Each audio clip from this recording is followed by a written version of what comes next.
4 saint സ്ഥലത്തിൽ 4 bedroom town house, അതും ready ആയിട്ട് ദുബായിലെ സെന്ററിൽ തന്നെ. അത് 4000 സ്ക്വയർ ഫീറ്റ് എബോ സൈസും മന്ത്ലി വെറും 14,000 ദിർഹംസ് അടച്ച് സ്വന്തമാക്കാൻ പറ്റും. ആ വീട് കണ്ടു നോക്കിയാലോ.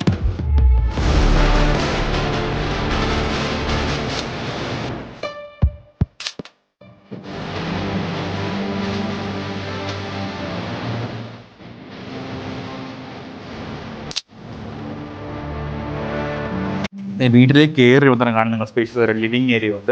അതിൻ്റെ അടുത്താണ് ഡൈനിങ് ഏരിയ അറേഞ്ച് ചെയ്തിട്ടുള്ളത്. ഇവിടുത്തെ പൗഡർ റൂം വരുന്നുണ്ട്. ഇത് കിച്ചൺ കോസ്റ്റ് പ്രിഫറൻസും ഉണ്ട്. ഈ കാണുന്ന അപ്ലയൻസ് നിങ്ങൾക്ക് ഫ്രീ ആയിട്ട് കിട്ടും. വാഷിംഗ് ഡിഷ് വാഷർ ഫ്രീ ആയിട്ട് കിട്ടും. 2 കാർപ്പറിങ് പുറത്തുണ്ട്, പിന്നെ മെയ്ഡ്സും പുറത്തുണ്ട്. ഈ കാണുന്നതിൽ one of the master bedroom ആണ്. ഇതൊരു 4 ബെഡ്റൂം ടൗൺ ഹൗസ് ആയതുകൊണ്ട് 4 ബെഡ്റൂം മാസ്റ്റർ ബെഡ്റൂം ആണ്. ബിഗർ വാർഡ്രോബ്സ് ഉണ്ട്, അറ്റാച്ച്ഡ് വാഷ്റൂം ഉണ്ട്, പിന്നെ നല്ല ടെറസ് ഏരിയ ഉണ്ട്. നിങ്ങൾക്ക് ടെറസ് എക്സ്റ്റെൻഡ് ചെയ്ത് ബെഡ്റൂം ആക്കാനുള്ള ചോയ്സും ഉണ്ട്. ബെഡ്റൂംസ് ഒക്കെ ഉണ്ട്, നല്ല സ്പേഷ്യസ് വൺ ആണ്. പിന്നെ 4 ബെഡ്റൂം റെഡി ടൗൺ ഹൗസ് ആണ് ദുബായിൽ. സോ നിങ്ങൾക്ക് ഡിമാൻഡ് അറിയാമല്ലോ. ഇനിഷ്യലി ചെറിയ എമൗണ്ട് ഡൗൺ പേയ്മെന്റ് നടത്തിയതിനു ശേഷം മന്ത്ലി 14,000 സ്വന്തമാക്കാൻ പറ്റും. ഈ കാണുന്ന നമ്പർ വിളിച്ച് ഫുൾ ഡീറ്റെയിൽസ് ഞാൻ പറഞ്ഞുതരാം, ഒന്ന് കാണിച്ചു തരാം.